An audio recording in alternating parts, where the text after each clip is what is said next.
Okay. Hello, my name is Jessie Larson. I'm a working class elder, vintage 1942, so you do the math. I wanted to talk today a little bit about what I mean when I call myself working class. And instead of trying to define it, I want to just share some experiences that define it for me. One was in 1960, maybe 4, maybe 3, maybe 2, maybe 1962. I was working at Public Employees Mutual, which was an insurance company in Seattle. I was employed as a typist, but I was such a bad typist that that was not working out real well. But I was also really interested in all the office machines, the other office machines. So I got to transfer down into the basement and the printing department to run a big printing machine. And I was all very excited about that because I really liked all those machines. My boss's name was Roger. The machine I was learning was the Multilith 1250. A lot of you old guys might recognize that. So I worked with Roger for quite a while, and then he decided that I should get in the printers union so that I could become like a real apprentice and really learn this as a trade. So off we went to the printers union during our lunch break one day. He drove us over there and we walked in, and I was all real happy and excited that I was going to get to join a union, which I really wanted to do. We got up to the window. Roger introduced me to the lady behind the window.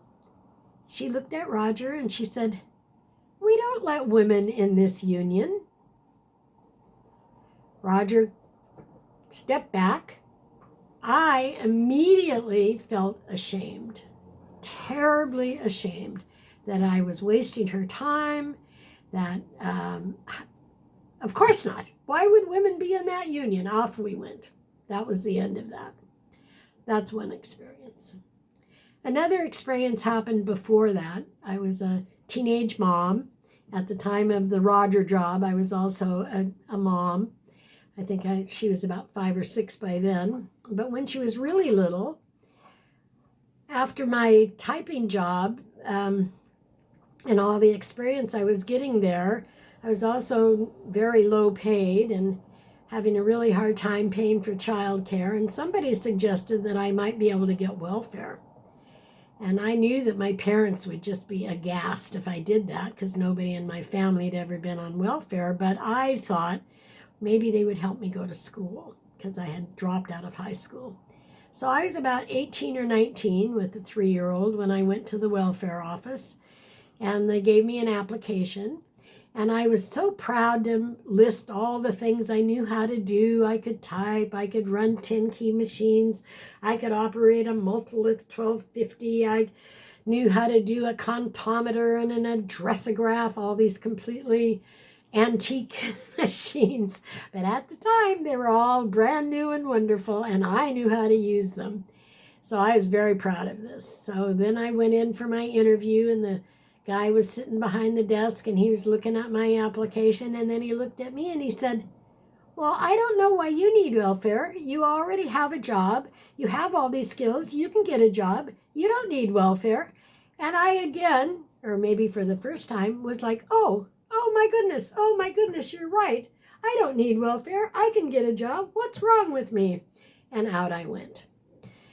So those two experiences were in me, of course, but they didn't really come to mind as an experience of class until much, much later when I was in a college class.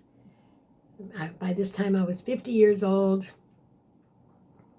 Lots of things had happened since then, and I was taking a class in writing, and my advisor recruited a working class teacher from England she was teaching at the school I was going to, and she recruited her to do a workshop on class because I was always wanting to talk about class, and she didn't really understand it, and neither did I, but I knew I wanted to talk about it.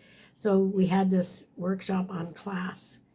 My advisor was Andrea Freud Lowenstein, the great-granddaughter of Sigmund Freud. So she was not working class, but she had a genuine interest in what that meant. So she gave her little talk about what it meant to be middle class, and I was listening. And when she said, "When I was a little girl, I knew I would get exactly what I deserved." And when she said that, the words, "what I deserved," brought to mind, in my mind, the image of being slapped. I would get what I deserved, whack. And the difference between her idea of getting what she deserved, a college education, a nice life, travel, a good life, and the way I took getting what I deserved as a slap in the face, hit me like a ton of bricks. There's the difference between working class and not. That's my story for today.